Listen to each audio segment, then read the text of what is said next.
Hello everyone, আসসালামু আলাইকুম। সকলকে আমার চ্যানেলে স্বাগত জানাই। চলে আসলাম নতুন একটি ভিডিও নিয়ে।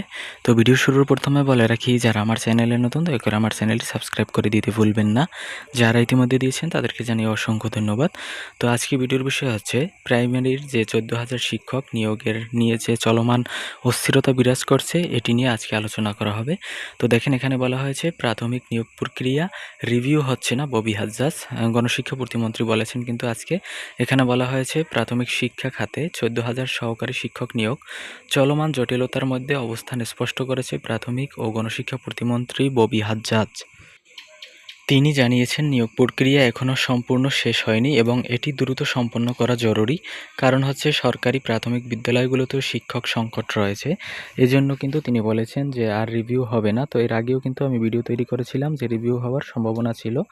তখন কিন্তু সেই বলেছিল যে রিভিউ হবে। রিভিউ মানে হচ্ছে যে আমি কিন্তু আগেই বলেছিলাম যে আপনারা হতাশা হইয়েন না, কারণ হচ্ছে আপনার রিভিউ হলেই তো আর নিয়োগ প্রক্রিয়া বাতিল হয় না। যে চাকরিটি আপনাদের সম্পূর্ণ শেষ পর্যায়ে, শুধুমাত্র যোগদান বাকি, সেটা কখনো বাতিল হতে পারে না।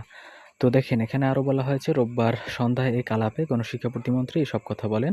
এদিকে সরকারি প্রাথমিক বিদ্যালয়ে 14,000 সহকারী শিক্ষক নিয়োগ প্রক্রিয়া রিভিউ করা হতে পারে বলে এর আগে জানিয়েছিলেন শিক্ষা এবং প্রাথমিক ও গণশিক্ষা মন্ত্রী ডক্টর আ.ন.মা এহসানুল হক মিলন। গত 20 এপ্রিল সচিবালয়ে নিজ দপ্তরে তিনি এ তথ্য দেন। তবে পরবর্তীতে সচিবালয়ে অনুষ্ঠিত এক সভায় নিয়োগ প্রক্রিয়া রিভিউ না করার সিদ্ধান্ত নেওয়া হয় বলে মন্ত্রণালয় সূত্রে জানা যায়। সভা প্রসঙ্গে প্রতিমন্ত্রী ববি হাজ্জাজ বলেন, গত সপ্তাহে অনুষ্ঠিত এই সভায় শিক্ষা এবং প্রাথমিক ও গণশিক্ষা মন্ত্রী, সচিব, প্রাথমিক শিক্ষা অধিদপ্তরের মহাপরিচালক সহ সংশ্লিষ্ট কর্মকর্তারা উপস্থিত ছিলেন।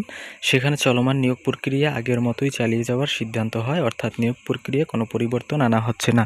তার মানে কিন্তু আপনারা দীর্ঘ অনেক কষ্টের পরেই কিন্তু আপনারা যোগদান পাচ্ছেন, এটা আশা রাখতে পারেন। তো এরপরেও বলা হয়েছে, দেখেন, তিনি আরও বলেন, বর্তমানে অনেক বিদ্যালয়ে শ্রেণীকক্ষ ফাঁকা রয়েছে, দ্রুত শিক্ষক নিয়োগ দেওয়া প্রয়োজন। যদিও পুরো প্রক্রিয়া কোনো ত্রুটি হয়নি এমন দাবি তিনি করেননি। তবে 14,000 সহকারী শিক্ষক নিয়োগ সংক্রান্ত প্রতিবেদনের ভিত্তিতে প্রক্রিয়ার উপর ন্যূনতম আস্থা রাখা সম্ভব বলে মন্তব্য করেন।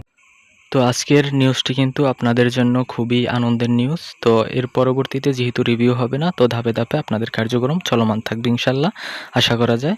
এই ছিল আজকের ভিডিও। দেখা হবে পরবর্তী কোনো ভিডিওতে। সঙ্গে থাকুন আমার চ্যানেলের। ধন্যবাদ সকলকে।